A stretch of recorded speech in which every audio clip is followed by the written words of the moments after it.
micro à Benjamin pour accueillir et vous présenter nos invités pour cette première table ronde. Merci beaucoup.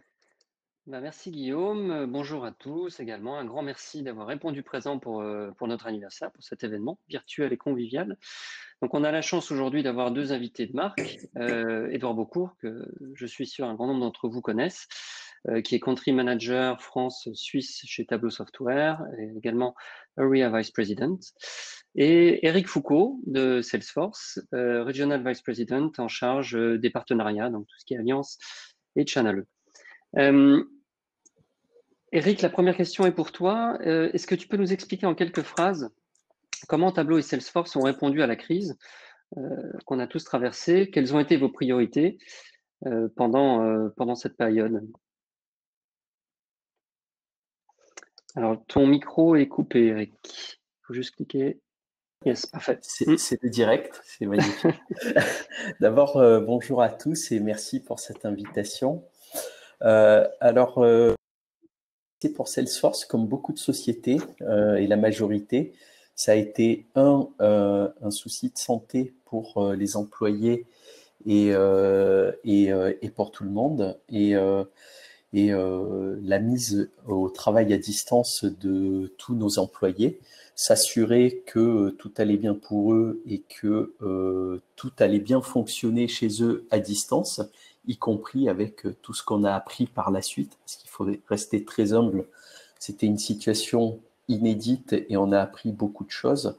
Travailler à distance, c'est bien quand on n'a pas toute sa famille autour et que tout se bouscule. Donc, c'est une phase où on a appris, mais où la santé et le bien-être étaient au cœur de nos préoccupations. Et ensuite, bien sûr, est venu le sujet qu'on a tous connu de stabilisation, cette phase de stabilisation où on doit s'assurer de la santé de son cash flow, de son outil de production et où on s'est très vite mis au service de tous nos clients, partenaires, y compris associations qu'on a décidé de servir pendant cette crise et voir comment on pouvait aider dans cette phase qu'on souhaitait tous transitoire possible. Et l'analytique a été clé dans cette période aussi pour comprendre des choses. Et Tableau avait notamment mis en place pas mal de dashboards, dont un très impressionnant sur le suivi en temps réel de la diffusion du virus.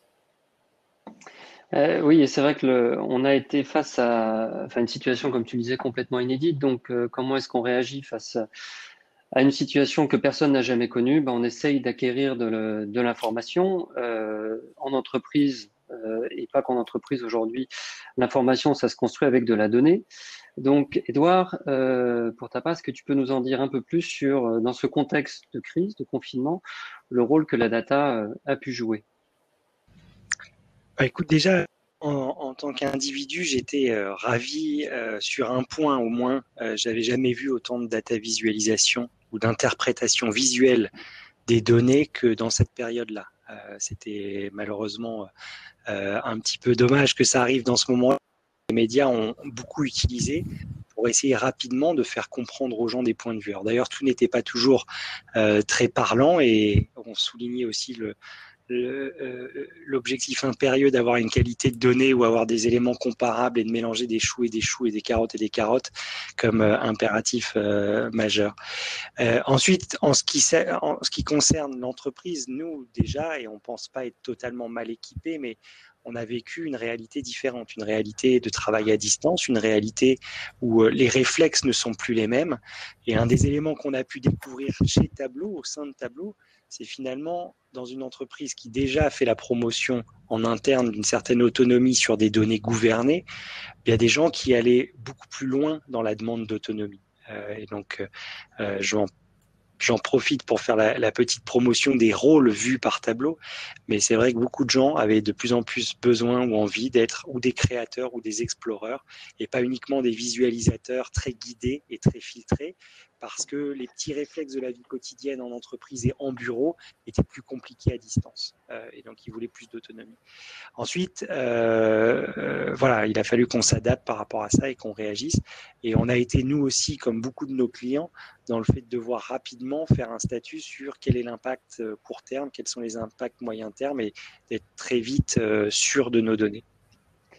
C'est vrai que c'est un test grandeur nature de l'agilité des entreprises et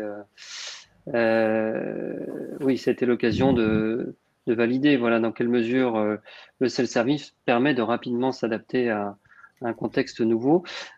J'en profite en parlant d'agilité pour tous ceux qui suivent la session. Vous avez peut-être remarqué sur la partie droite, il y a une zone de chat et également une zone qui s'appelle Q&A, questions-réponses. Donc, au cours de l'événement, n'hésitez pas à poser vos questions. On prendra des moments dans l'événement pour répondre aux questions ou après sur les tables. Et vous pouvez également voter pour les questions qui vous paraissent intéressantes. Donc, n'hésitez pas à utiliser cette partie-là. Je continue. Alors, donc, on a parlé de cette période de crise. Aujourd'hui, il fait beau, il fait chaud, il fait même très chaud. À Paris, il fait 34. Je ne sais pas si on a la palme, mais il fait chaud.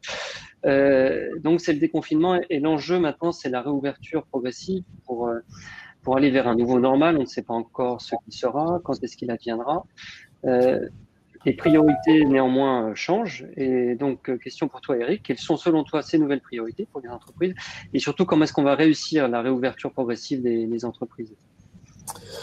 Alors, déjà, la santé va rester au centre de toutes les préoccupations. Donc ça, c'est la première chose et on le sait tous et on suit tous l'actualité tous les jours.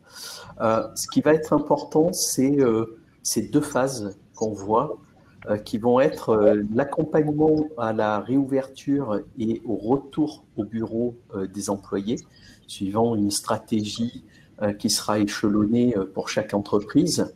Et puis ensuite, bâtir le modèle qui va permettre d'avoir un business résilient demain. Et donc, pour faire ça, il y a deux choses. C'est comment on accompagne les collaborateurs et comment on les met au centre de toutes les préoccupations, en s'assurant que le retour au bureau, comme tu disais, nouvelle normalité, c'est-à-dire comment ils intègrent déjà tout ce qu'il va falloir savoir et appréhender pour retourner au bureau, mais aussi pour interagir avec les clients. Et là, la formation va être essentielle des collaborateurs. Ce qui va être essentiel aussi, c'est pour une entreprise de s'assurer de savoir combien de personnes sont au bureau, comment on fait tourner les sièges, etc. Donc, on a bâti une offre qui se met au service de tout ça, qui s'appelle work.com. Et ensuite, c'est de réfléchir avec nos partenaires, activer l'écosystème, les clients, les partenaires Salesforce, réfléchir à comment bâtir ce business résilient de demain. Cette crise va accélérer quelque chose. On sait qu'à 2030, il y a 80% de jobs qui vont être créés qu'on ne connaît pas aujourd'hui. Et donc, ce que fait cette crise, c'est qu'elle accélère cette transformation digitale et que tous ensemble, on doit finalement s'y préparer, y réfléchir, imaginer les nouveaux services et mettre une plateforme finalement au service de tout ça. Et la data, elle est clé, comprendre ce qu'on fait, d'où on vient, mais aussi où on va et où on pourrait aller avec l'intelligence artificielle. Eh bien, c'est tout ça qui va permettre de bâtir demain, de se transformer et d'aller créer ces nouveaux métiers. Merci Eric. Et donc Edouard, si on parle de résilience, si on parle de bâtir demain, à nouveau, avec Tableau, avec la donnée, nos métiers vont se retrouver transformés, mais on part avec les bases et nos savoir-faire aujourd'hui, avec la technologie, ce qu'elle permet déjà de faire aujourd'hui. Donc à nouveau, la donnée, quelle place tu lui vois? Est-ce que tu as quelques exemples concrets dans cette réouverture? Oui, bien sûr, dans le fait de devenir plus fort. Je vais prendre un premier exemple qui était très frappant. Une grande compagnie aérienne, et je pense qu'en parlant de gens qui ont été impactés et fouettés de plein fouet, une grande compagnie aérienne a travaillé et nous a lancé sur des workshops pour essayer justement d'imaginer un process et une autonomie ou une fluidité plus importante sur leur process de reporting et d'analyse. Ça, c'est un exemple qui est parlant, c'est-à-dire que ils nous l'ont d'ailleurs dit comme ça, ils nous ont dit voilà, dans le quotidien, on remet finalement peu de choses en question sur nos process parce qu'on est toujours dans l'exécution d'un process en cours. Là, ils ont pris les choses de manière positive en nous disant, bah voilà, on aimerait pouvoir rechallenger ce process en se disant comment il peut être plus fluide et plus adaptable. Et donc, on a travaillé pas uniquement sur un point de vue, je dirais, de comment l'outil se comporte sur des connecteurs ou sur des restitutions. On a travaillé plutôt sur une conduite du changement et sur le rôle des uns et des autres dans un process analytique. Donc ça, c'était un bon exemple. D'autres exemples dans le sujet de résilience, on parle beaucoup de logistique et de distribution. C'est un des thèmes qu'on a vu très sous tension pendant la période Covid, naturellement. L'exemple ultime étant l'exemple des masques. Est-ce qu'il y en avait assez? Est-ce qu'il y avait trop de stock à l'époque où on en avait beaucoup et puis ensuite on les a jetés et ainsi de suite. Bon. Ça, c'est un autre exemple qui est assez symptomatique et qui revient sur mon angle de l'autonomie des opérationnels. C'est-à-dire que plus on continuera à faire de l'analytique institutionnelle décidée d'année en année ou de plan stratégique en plan stratégique, et moins on sera capable de se coller à une réalité qui peut être changeante, qui peut être brutale comme elle l'a été ces derniers mois. Donc pour devenir plus résilient, on travaille aussi sur beaucoup de sujets avec nos clients ou avec des prospects pour encore une fois essayer d'amener plus d'utilisateurs et plus de métiers dont certains sont nouveaux dans une maîtrise de la data, quel que soit leur rôle opérationnel quelque part. C'est très clair. Merci, Edouard. Guillaume, normalement, je te repasse la parole. J'ai une question. Comme tu es le gardien du temps, on a une question qui a remporté beaucoup de suffrages, 8 votes. Question concernant l'intégration de Tableau aujourd'hui dans Salesforce. Est-ce qu'on peut prendre 2 minutes encore pour une réponse? Julien Bella fera un petit peu plus court sur la démo ensuite. Il peut répondre. Je pense que visiblement la question... Donc Edouard, Eric, oui, vas-y. Moi, je peux donner quelques lignes de réponse. L'intégration, déjà, elle se fait par les équipes qui accompagnent les clients au quotidien. Donc là-dessus, il y a déjà un vrai premier niveau d'intégration, puisque nous avons totalement aligné nos équipes au niveau local pour que les équipes de compte, les équipes de suivi client, les équipes de succès client soient parfaitement alignées par verticaux et par métier d'entreprise ou par domaine d'activité. Ça, c'est le premier niveau d'intégration, c'est que nous travaillons sur des plans de compte communs et des plans de succès de clients communs avec des gens très alignés. Quand un commercial Tableau s'occupe de l'environnement telco, par exemple, et des télécoms, il est naturellement aligné à plus de gens chez Salesforce que Salesforce est plus gros que Tableau, mais il y a vraiment un alignement parfait. Donc ça, c'est pour la partie adressage et suivi local des clients. Sur la partie technologique, naturellement, il y a plein d'ambitions et il y a une roadmap très fournie. J'aimerais quand même rappeler que sur la partie technologique, Tableau était déjà un outil très intégré à Salesforce, avec des connecteurs et un connecteur qui fonctionnait très bien pour Salesforce en source, mais aussi avec une vraie faculté d'intégration, en particulier sur le Service Cloud de Salesforce, peut-être un peu moins sur le Sales Cloud, mais bon, voilà, il y avait quand même déjà beaucoup de choses et d'accélérateurs, avec d'ailleurs quelques accélérateurs métiers qui étaient déjà disponibles dans la bibliothèque d'assets Tableau. Ensuite, c'est très excitant. La roadmap, je vais juste vous donner quelques angles de vue qui d'ailleurs n'engagent que moi parce qu'elle n'est pas signée, mais il y a 2 fers de lance dans notre métier. Il y a le fait d'avoir les bons connecteurs pour tout le monde. Et le deuxième fer de lance, il est d'accélérer la proposition de valeur métier, c'est-à-dire d'accélérer les applications analytiques qui permettent à un contrôle de gestion en environnement bancaire d'aller au plus vite sur son besoin, ou à une gestion de campagne marketing dans les produits de grande consommation d'aller très vite. Sur la partie connecteur, Tableau avait déjà beaucoup de connecteurs, à peu près 80 connecteurs natifs. Il y a une couche et une plateforme qui a été acquise par Salesforce récemment qui s'appelle Mulsoft et qui nous amène une faculté de probablement en produire 2 fois plus en 2 fois moins de temps, si vous voyez ce que je veux dire. Donc ça, c'est le premier point qui est très intéressant pour aller coller à tous les environnements données du monde et pas uniquement les environnements de données cloud. Et le deuxième point d'accélération, il est vraiment d'aller sur des domaines d'activité, sur des verticaux, sur des métiers.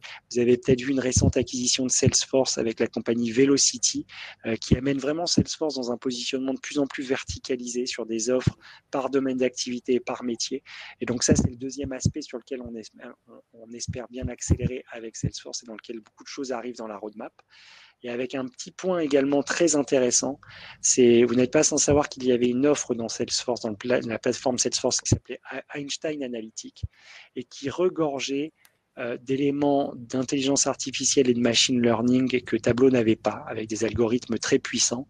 Et donc ça, c'est également un élément de la roadmap qui va venir très vite, avec le fait de pouvoir actionner cette intelligence depuis Tableau dans les mois ou les trimestres qui viennent. Je laisserai les équipes produits de Seattle et de San Francisco y travailler. Super, merci beaucoup Edouard. On dérive un petit peu sur le temps. Eric, à moins que une phrase te brûle les lèvres, sinon on va passer à la prochaine session. Est-ce que... Non, c'était parfait. Je peux rien ajouter de plus. Qu'il y a une volonté forte de développer Tableau, cet alignement et en même temps ce souhait d'autonomie et de laisser à Tableau aussi déployer une vision et l'accélérer. C'est très important. Super. Merci beaucoup, merci à vous deux. Et Guillaume, on te repasse la parole. Juste un bon anniversaire à Information Lab et merci de rendre heureux et performants tous vos clients sur les technologies Tableau et au-delà. Merci beaucoup. Bon anniversaire. Merci Benjamin, Eric, Edouard. Du coup, on va passer maintenant à la partie